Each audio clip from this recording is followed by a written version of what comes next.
Hey y'all, welcome back again to another episode of Healthy Design. We're going to talk some more about insulin resistance again, kind of finish up the causes today, and then next week we can start to move into kind of what you can do about it. So get a little more practical for you guys then. So the main things we're going to talk about today are inflammation, oxidative stress, and then several of the different lifestyle factors that can contribute to causing insulin resistance. Um, we'll start with inflammation and oxidative stress. And the first thing is, I think these often get this negative connotation. People think there's something wrong with inflammation and oxidative stress when these things are normal and natural. Again, it's kind of, similar like I said with the hormones, how a lot of times we want the hormones to spike but then come back down. The issue with hormones is in like either they go up and stay up. Insulin, the one we're talking about, that is the case. It should spike when we eat, but then it should come back down before we eat the next time. If it goes up, stays up, then we're much more likely to develop insulin resistance. So with inflammation, that's a natural part of healing. That's part of our immune response. We want that. That helps us out. Oxidative stress is a natural byproduct of the energy production in the mitochondria, and our body's got ways to deal with it. Now, if we start exceeding our body's capability to deal with those reactive oxygen species, we're going to have problems. If that inflammation is chronic and stays there for a long period of time, then we're going to have issues. But if things are working normally, these are good and they actually help us out. And so, inflammation and oxidative stress are both a part of our immune response.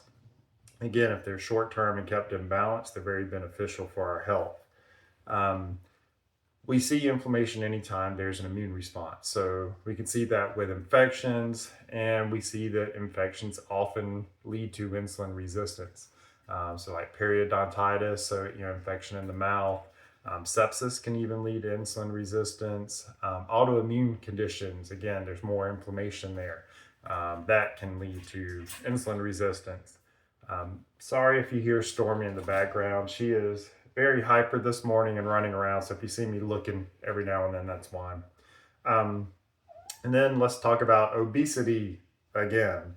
Um, a lot of people see obesity as an inflammatory disorder. And so, again, we talked a little bit last week about the hypertrophy of the fat cells versus hyperplasia of the fat cells. So, the fat cells getting larger versus getting more fat cells. And we mentioned that the better one regarding our health, not necessarily how we look or anything, is to get more fat cells. That way, the fat cell doesn't become too large and become an issue.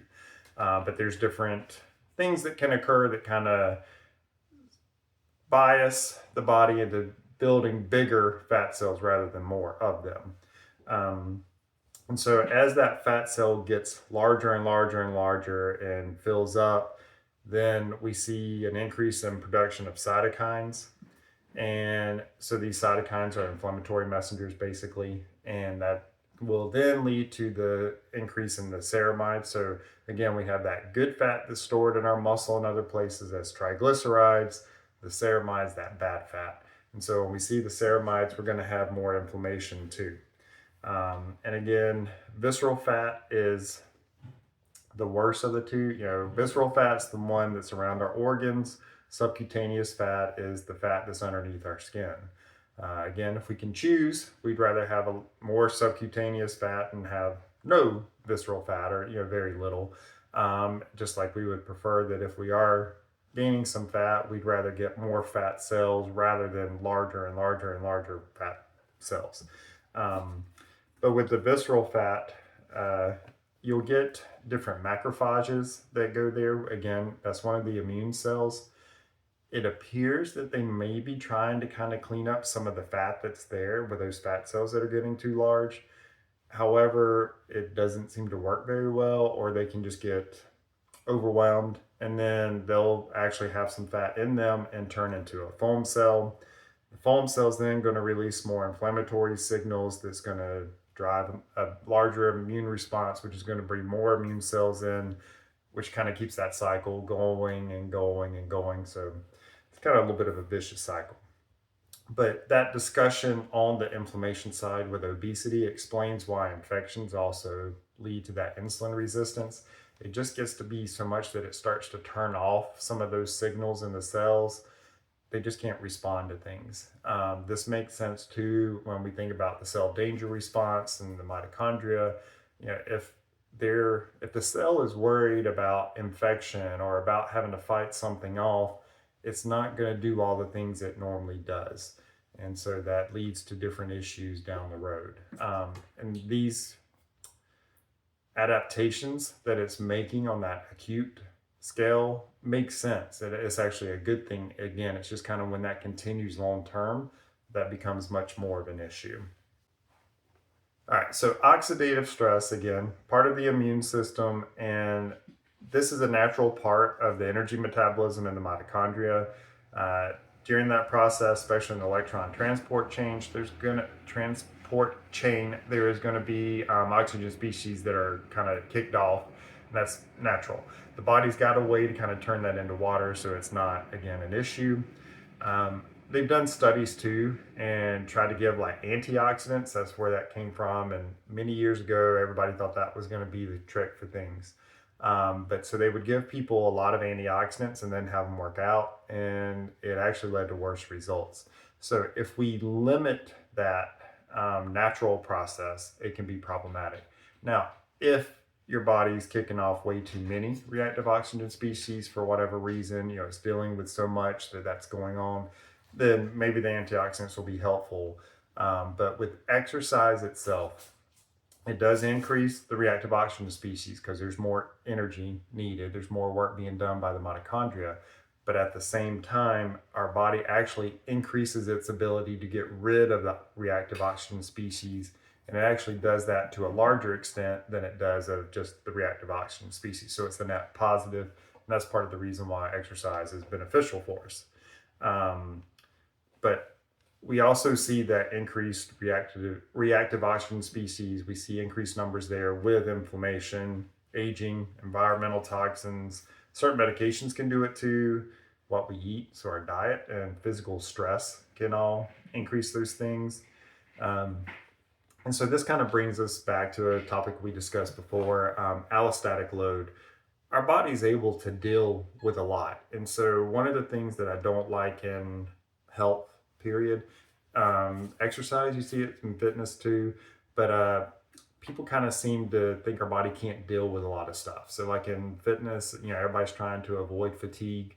There's a certain level of fatigue we need that helps to kind of kickstart some of those adaptations that we're actually looking for. So, I mean, if we work out or train for a sport and we never get fatigued, never get tired, we're also not going to get the same results. In the health side, I see a lot of times where people think, the body's just not doing what it should and working against them when actually the body's doing the best it can to deal with the situation at hand. It can only think kind of in this moment. It can't necessarily prepare for, years and years down the road. Sorry, Stormy's playing with my feet. So our body can deal with so much, and the allostatic load is kind of taking in all those stressors, all that entire load on the body. And once it gets past a certain point, then our body can't handle it anymore. And then that's when we start to see some of these negative consequences starting to occur. And so we can decrease that load in a lot of different ways. So if we can manage stress, manage what we're eating, we might take some pressure off the body. And now it's got some of these reserves to deal with whatever else we're dealing with. And then maybe now, going back to cell danger response, maybe now we can complete that healing cycle and get back to a state of health and not in a state of disease. So that's a little bit on the inflammation, oxidative stress side of things. All right, so let's move on to the lifestyle factors. So we have the air we breathe. So there's going to be air pollution. We know that. We got exhaust from cars, etc. And we got cigarette smoke. All those things can be problematic. Luckily, our body can deal with a lot of that. So I don't think we need to get too freaked out by it. Just knowing that we're going to be exposed to it. But as long as things are working well, we don't have too much load on our body should be able to handle it. You can try getting an air purifier. That may be helpful in the home. Unfortunately, you can't just purify the air around you when you're outside all the time. You know, the way we breathe can make a big difference there too. And there's a book, Breath. It's got some other stuff after it. James Nestor is the author, but it's a really good book, and just explains breath and how we are supposed to breathe. A lot of times you'll see people breathing through their mouth, and in that case, we're missing out on a lot of that purification. Breathing in through your nose is a better way to go. And then they've also found some different health issues, for people that breathe through their mouth versus people that breathe through their nose. So it's a pretty interesting book, worth checking out. Some of the other lifestyle factors, food. So the food we eat, some of the things here, there may be MSG that can lead to insulin resistance, pesticides, BPA, sugar, all those things can lead to insulin resistance. The sugar makes sense. We got more blood sugar in our system. Insulin's going to be released. The more sugar we have, the more insulin. So that makes sense. With these other things, and like with the air we breathe part, it's another load on our body. It's having to deal with things. And so that can lead to the inflammation. That can then lead to the insulin resistance. Some other things with food, we have LPS, lipopolysaccharides. These are basically endotoxins. And so this is why we want our gut health to be good, because we have those tight junctions between the cells in our gut. And that helps to prevent some of the LPS from getting into our bloodstream and becoming an issue. One interesting aside here, you always hear about LDL being so bad. LDL actually helps to inactivate LPS. It's got a binding protein that can bind to the LPS and render it inactive, and where it can't be a problem. So the LDL's actually got a good thing about it. One thing you may find interesting that can also lead to insulin resistance is too little salt in your diet. Most often we hear about too much salt, and we talked a little bit about that with the kidneys and how it can lead to insulin resistance. So this goes back to aldosterone. Aldosterone and kind of insulin work against each other. And so what you're going to end up having is, if you have too little salt, you're going to have increased aldosterone because your body's trying to reabsorb that salt. And then if you got more aldosterone, that means the body's not going to respond as well to insulin, and so you're going to become more resistant to it. And then starvation. So in this case, it's kind of not what we're eating, it's that we're not eating. This does not, sorry again, Stormy's playing. This does not mean that, if you just try to lose a little bit of weight, you're going to become insulin resistant. This means that you're actually starving your body. And then again, that's just a big stress for the body to deal with. It's going to lead to inflammation that can lead to insulin resistance. And the best way to know this is, if you are starting to lose muscle, then you're definitely getting close to that starvation standpoint. So, if you're having this huge loss of muscle mass, you're definitely there.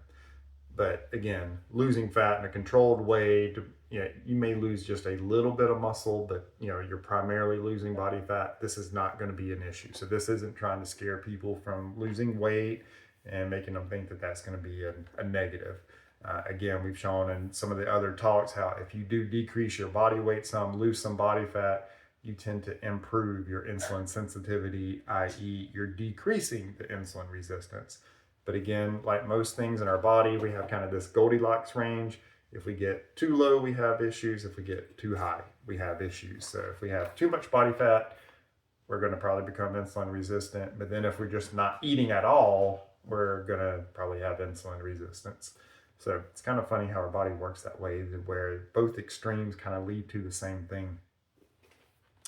All right, sleep. Too little sleep will also increase insulin resistance. And I think a lot of this just goes to a lot of the healing that occurs while we're sleeping.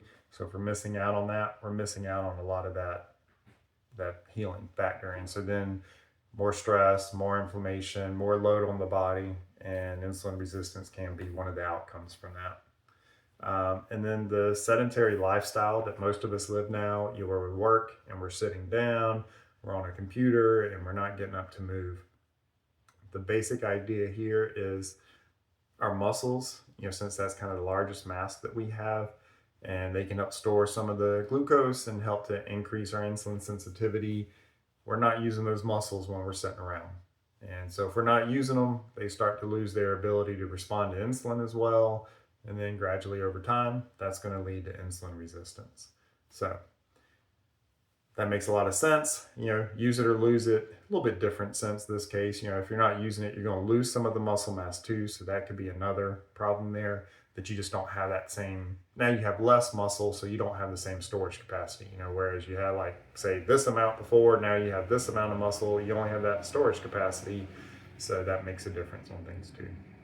But all right, guys, that basically covers the lifestyle factors. With a lot of these things, I do think it kind of comes back to that inflammation side of things, and then just how that process gets kicked off, and then we start to see these different issues. Because once that inflammation part gets kicked off, we start to see the fat that's stored in our muscle. No longer is it triglycerides, it's more the ceramides. And then we see that stored in other places too. It can be stored in our organs as well. And then that kicks off that insulin resistance. So, it could be the liver, it could be other places. But I hope you guys have enjoyed this. I hope it makes a little bit of sense, at least on kind of what can cause things. Again, next week we'll move into kind of what we can do about it. So, I mean, obviously there's some things we can do regarding muscle and things. We've kind of hinted at that multiple times. But it'll be nice to kick into that and give you guys some practical tips on what you can do. So I hope you guys enjoyed this. I do appreciate you watching. Thank you so much. Please like, subscribe, do all the fun stuff, and I will see you next week.